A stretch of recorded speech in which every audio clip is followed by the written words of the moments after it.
En el año 2008 hubo un cambio en la Constitución del Ecuador. Fue un proceso muy participativo en el que la sociedad civil, las organizaciones sociales, campesinas, indígenas, propusieron temas, muchos de los cuales entraron a formar parte de la Constitución. Entre ellos hay un artículo en el que se declara al Ecuador libre de cultivos y semillas transgénicas. Hay también otro artículo que está relacionado con los derechos ambientales, en el que dice que se prohíben los organismos genéticamente modificados que pueden causar daño a la salud humana, a la soberanía alimentaria y a la biodiversidad.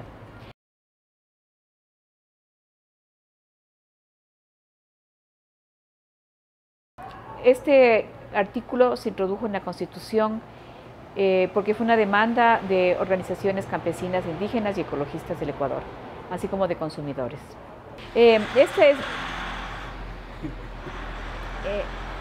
El que una constitución prohíba los transgénicos es único para el Ecuador. En otros países existen moratorias, existen regulaciones que prohíben, pero el Ecuador es el único país en el que se prohíbe de manera explícita los transgénicos. En el Ecuador se introdujo este artículo porque ha habido una conciencia ambiental muy interesante en el sector político. Ha habido una movilización de la sociedad civil, ha habido una movilización de los movimientos campesinos indígenas que son muy fuertes en el Ecuador, pero también ha habido un proceso de concientización dentro de los sectores políticos, ¿no? A diferencia de otros países, sobre todo en esa época, en el año 2008, que por ejemplo los partidos de izquierda eran desarrollistas, en el Ecuador se creó una conciencia ambiental y una conciencia de que los organismos transgénicos son malos. Nosotros ya teníamos el ejemplo de lo que estaba pasando en el Cono Sur, por ejemplo Argentina, Brasil, Bolivia, los asambleístas introdujeron y aceptaron la demanda de la sociedad civil y especialmente de los movimientos campesinos, indígenas, consumidores, ecologistas.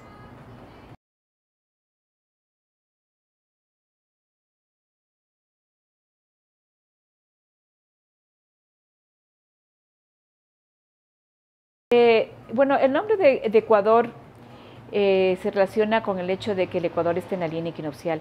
Así como el Ecuador es considerado por algunos científicos como el país que tiene la más alta biodiversidad del mundo, también es una especie como de punto caliente, de hotspot, de científicos. Aquí, por ejemplo, estuvo Humboldt haciendo varios estudios interesantes, estuvo Darwin en las Islas Galápagos, donde obtuvo algunos elementos para desarrollar su teoría sobre el origen de las especies. Estuvieron también los geodésicos franceses como Lacondamine, quienes midieron determinaron dónde se encontraba la línea equinoccial y es de ahí de donde sale el nombre del Ecuador. Es un nombre que hace referencia a una posición geográfica, ¿no?, que nace de la ciencia.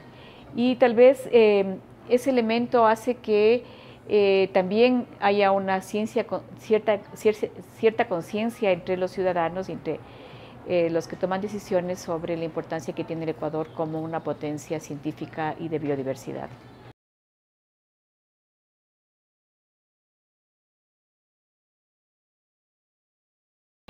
Bueno, después de que en el Ecuador se reconoció que es un país libre de transgénicos, han habido intentos para romper esta condición. Para las organizaciones que trabajamos en el tema no ha sido fácil, es decir, haber conseguido esto en la Constitución no ha sido el fin de nuestra lucha. Y hubo un intento de introducir en la ley de semillas un artículo en el que se permitían los organismos transgénicos con fines de investigación. Entonces, varias organizaciones interpusieron recursos legales en la Corte Constitucional, eran de hecho 6 demandas, y recién en enero de este año hubo una resolución de la Corte en la que se ratificaba la condición de país libre de transgénicos. Also, I would like to say that in Quito, as the City Council, a few days ago, approved that in Quito is banned glyphosate and neonicotinoids for the beets. Yes. Hay otra otra demanda puesta en la Corte Constitucional porque en el Código Ambiental que fue aprobado en el año 2016, me parece, hay todo un capítulo sobre bioseguridad en el que se regula el ingreso de organismos transgénicos como si el Ecuador no fuera constitucionalmente declarado libre de transgénicos. Incluso hay un artículo muy peligroso en las definiciones en las que se estarían permitiendo las nuevas tecnologías llamadas de edición génica, por ejemplo, que para mí siguen siendo organismos genéticamente manipulados. Estamos esperando que la Corte Constitucional se pronuncie sobre este tema. Me gustaría también compartir que aquí en la ciudad de Quito, el Consejo de la ciudad sacó la semana pasada una ordenanza municipal en la que se prohíben el herbicida glifosato y otros herbicidas que pueden causar daño a las abejas y a otros polinizadores, así como los neonicotinoides. Tal vez interesante decir que aquí en Quito los principales polinizadores son pájaros, son colibríes, así como moscas, mariposas y también las abejas. Es una ordenanza recién aprobada y nuestra función en este momento es ver que esta ordenanza se cumpla.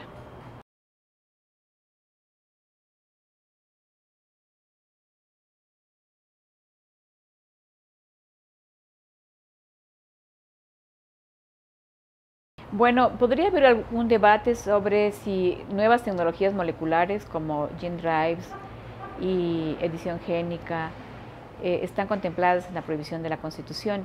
Yo creo que sí, porque la Constitución prohíbe los organismos genéticamente modificados, que es una expresión muy amplia, pero además prohíbe las tecnologías experimentales. Y los gene drives son tecnologías experimentales. Entonces yo creo que sí estarían cubiertas por la Constitución y estarían prohibidas en el Ecuador. El hecho de que se quiera usar tecnologías moleculares como gene drives o cualquier otra tecnología se va en contra de la Constitución. El Ecuador, digamos, Galápagos es parte del Ecuador. La Constitución ecuatoriana se aplica 100% a Galápagos. No puede haber excepciones. Alguna vez yo escuché a un funcionario del Ministerio del Ambiente que para erradicar las especies invasivas en Galápagos todo estaba permitido. Pero el límite es la Constitución, porque las Galápagos son parte del Ecuador. Entonces, esas tecnologías son prohibidas constitucionalmente y si hay organizaciones internacionales que quieren implementar esas tecnologías en el Ecuador, también es una posición colonial, porque quieren imponer sus propios intereses por sobre los intereses de una nación soberana como es el Ecuador.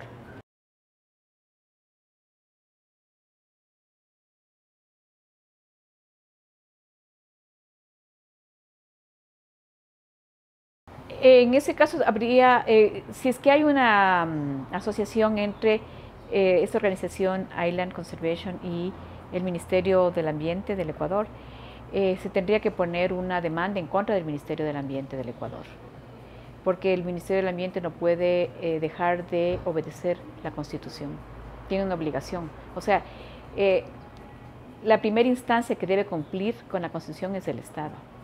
El Ministerio los parques nacionales pertenecen al Ministerio del Ambiente y el Ministerio del Ambiente es parte del gobierno central del Ecuador y tiene que cumplir con la Constitución. Yo primero quisiera decir que muchas de estas grandes organizaciones de conservación, muchas de ellas son parte de la IUCN, tienen también una posición colonial.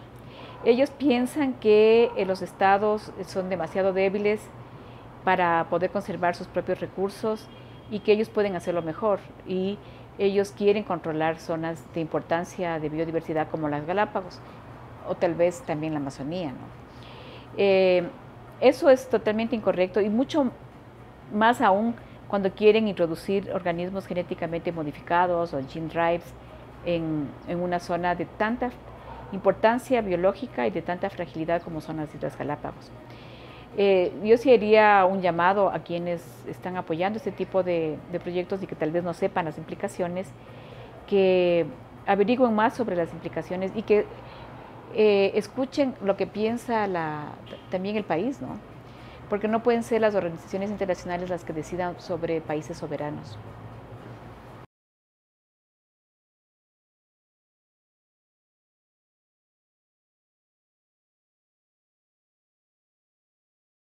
Sí, he visto algunas intenciones de usar nuevas tecnologías, por ejemplo, para resucitar los mamuts, como si eso resolviera un problema de crisis ecológica. Porque la crisis ecológica no se basa en evitar la extinción o resucitar especies que se llaman paradigmáticas, ¿no? Como por ejemplo la WWF tiene al oso panda en su logo y tenemos que salvar el oso panda, sin tomar en cuenta que lo que hay que salvar realmente son los ecosistemas que sustentan la vida, ¿no? En el caso de los cultivos transgénicos vemos que en el cono sur son la principal amenaza para la conservación de la biodiversidad. Los grandes incendios que han habido, por ejemplo, en Amazonía, en Paraguay, en Argentina, en Bolivia, están asociados con el crecimiento de la ganadería, por una parte, y por otra parte con la extensión de soya transgénica. En el año 2019 me parece que fue que el gobierno de Brasil decretó el Día del Fuego. Y en ese Día del Fuego se incendiaron bosques, etcétera, en la Amazonía, y ahora están llenos de soya. Esa soya también sirve para la producción masiva de animales en otros países, en Europa o en China. Es decir, nosotros tenemos que entender la dimensión de la crisis y las causas reales de la crisis, que no es que se está desapareciendo una especie, como el oso panda, por ejemplo, sino que se está poniendo en peligro la sobrevivencia de ecosistemas enteros. Y eso es lo que conduce el modelo que ha promovido los transgénicos en América Latina, en América del Sur especialmente, ¿no?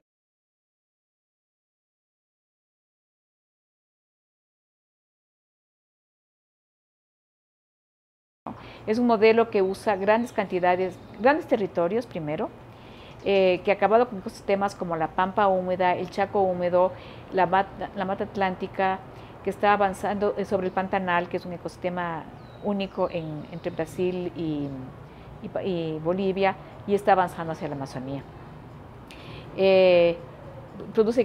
Usa grandes cantidades de herbicidas que matan toda la fertilidad del suelo, pero también a la gente. Por ejemplo, hay estudios hechos en Argentina muy importantes que muestran que en pequeños pueblos alrededor de las zonas donde se cultiva la soya transgénica hay altísimos niveles de enfermedades. Hay un equipo de estudios en la Universidad de Rosario que hace estos estudios y tiene datos epidemiológicos alarmantes. Es decir, los transgénicos, la ingeniería genética ha promovido un modelo que promueve la muerte de las personas, la muerte y la enfermedad de las personas, de los ecosistemas, de los suelos, y eso es la perspectiva que deberíamos tener cuando pensamos en este tipo de tecnologías.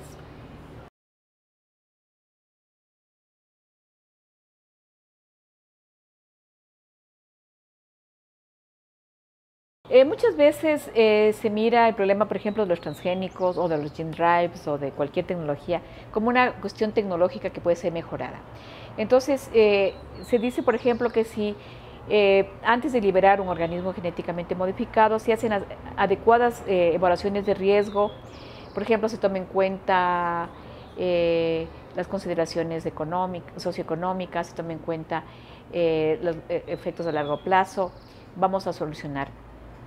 Realmente eso es mirar a estas tecnologías, al modelo que promueven estas tecnologías como un problema tecnológico. Y lo que hemos visto es que son tecnologías que crean una gran cantidad de problemas sociales y ambientales y que se tratan de solucionar estos problemas con nueva tecnología. Entonces, por ejemplo, frente a la resistencia a herbicidas provocada por el uso masivo de glifosato, se promueven nuevos transgénicos que son resistentes a nuevos herbicidas como 2,4-D, como dicamba. Y frente al fracaso de los transgénicos, se promueven la edición génica, porque los principales cultivos de edición génica son realmente resistentes a herbicidas. Es decir, nos damos la vuelta sobre promover el uso de herbicidas, promover el uso de semillas controladas por las grandes corporaciones, y lo que se está haciendo realmente al final del día es que las corporaciones del agronegocio mantengan su poder económico.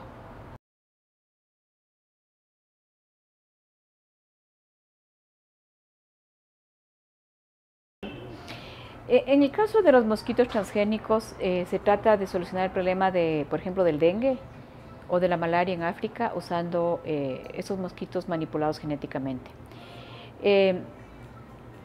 Y no se toma en cuenta que el surgimiento de estas enfermedades transmitidas por vectores tienen unas causas subyacentes que tienen que ver, por ejemplo, con la calidad de vida, con el estilo de vida, con la provisión de servicios de sanidad que puedan controlar de una manera mucho más adecuada que se esparzan estas enfermedades, ¿no? En el caso de los mosquitos, yo creo que se tiene que tener una perspectiva epidemiológica mucho más amplia, viendo lo que se llaman los determinantes sociales de la salud, que no se solucionan solamente con liberar, posiblemente no se solucionan liberando mosquitos transgénicos, ¿no? Posiblemente están generando más problemas. Mientras no se miren los condicionantes sociales de la salud, las causas que producen la enfermedad y las causas que promueven la salud, problemas como estos no se van a solucionar. Y lo que sí van a hacer es engrosar las cuentas de las empresas que promueven estas tecnologías.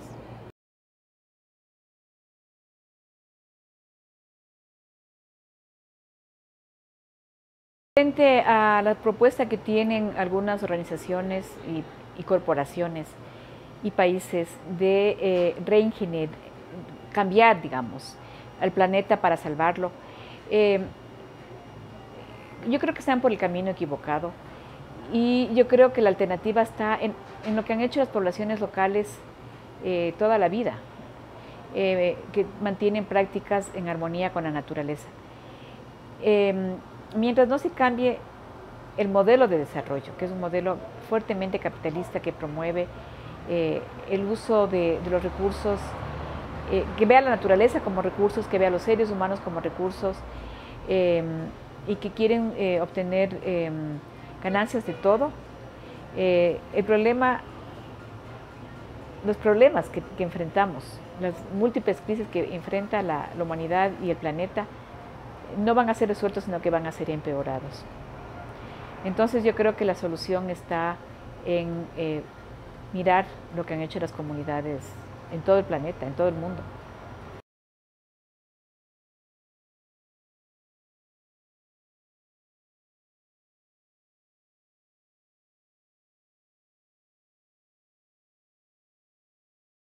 Es imposible que se recuperen las especies que se han extinguido.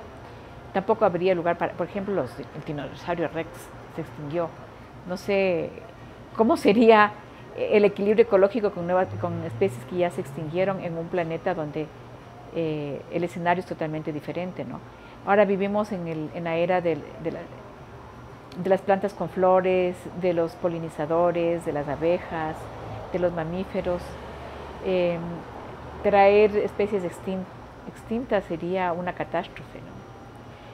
Y no solucionaría nada. A ver, el pensar que lo importante es traer nuevas especies extintas es mirar la problemática de la crisis ambiental de una manera extremadamente reducida. Es un reduccionismo, ¿no?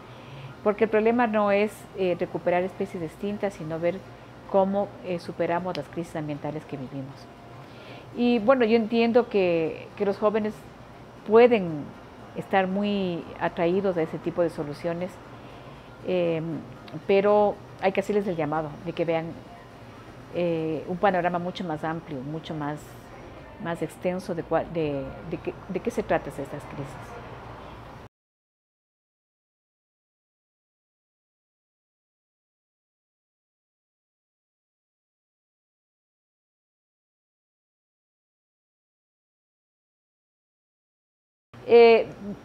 Yo quisiera mandar un mensaje a las personas de Estados Unidos, de Europa, sobre su modelo de consumo. El modelo de consumo que a veces es irracional, y yo creo que ahora, con lo que está pasando, sobre todo en Europa, con la guerra, con la escasez de energía, que sirva de oportunidad para que piensen en el modelo de desarrollo que están promoviendo. Realmente Europa, más que Estados Unidos, de Europa, vive del resto del mundo.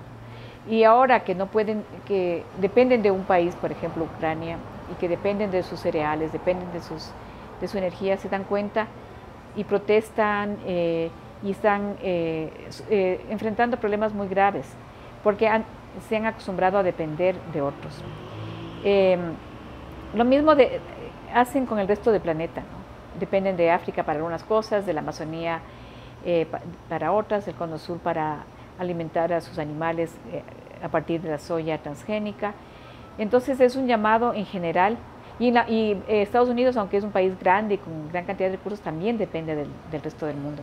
No puede ser que el resto del mundo seamos el patio trasero de Estados Unidos y de Europa, que están creando lo que se llaman zonas de sacrificio, es decir, zonas sacrificiales donde regiones enteras se dedican, por ejemplo, al cultivo de soya, otros de maíz, otros a proveer minerales, otros proveer petróleo. Ahora el litio, por ejemplo, está de moda para carros eléctricos, mientras ellos mantienen su estándar de vida. Eso no es correcto y yo creo que es el momento más adecuado, la crisis que viven ahora, para que repiensen en su estilo de vida.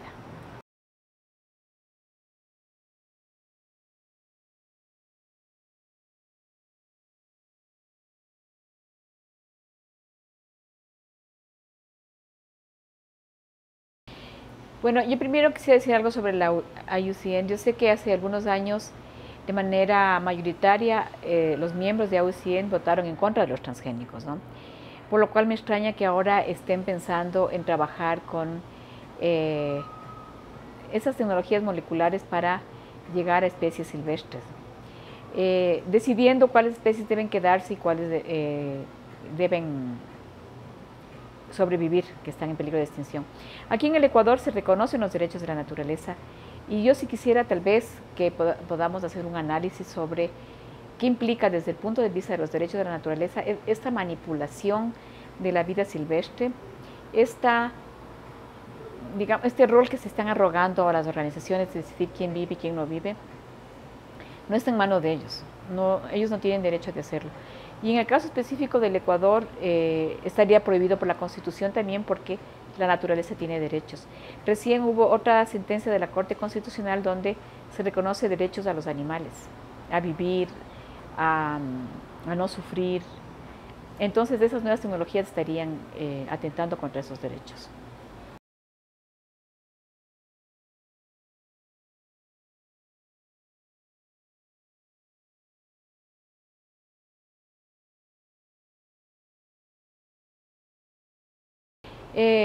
Bueno, cuando nosotros hablamos en el Ecuador sobre derechos de la naturaleza, sabemos que, sobre todo el Ecuador siendo un país mestizo, hay muchas formas de ver la naturaleza. Hay la forma de los científicos, de los biólogos, por ejemplo, que miran a la naturaleza como ecosistemas, como especies. Los ingenieros cibernéticos que miran a la naturaleza como códigos, los ingenieros genéticos que miran como genes. Pero los pueblos indígenas y mucha gente, no solamente indígena, los campesinos, los pescadores, los recolectores, que se miran en la naturaleza, son parte de la naturaleza. No miran a la naturaleza como algo separado, como un paisaje, sino como una unidad integral. Y eso creo que debería ser el abordaje que debería prevalecer en un país multicultural y pluridiverso como es el Ecuador. En el caso del Ecuador, lo que pasa es que la Constitución se aprobó en 2008, teníamos un gobierno, luego el mismo gobierno fue cambiando de posición y ahora tenemos un gobierno totalmente diferente, que no creo que sea muy feliz con lo que aprobó la Constitución. Y en ese caso es un poco difícil, ¿no? A pesar de que él tiene la obligación de que la Constitución se cumpla, no sé si tengan la voluntad política de defender una posición frente a las Naciones Unidas. Me parece que la posición del Ecuador es siempre débil sobre transgénicos, gene drives o cualquier otra tecnología.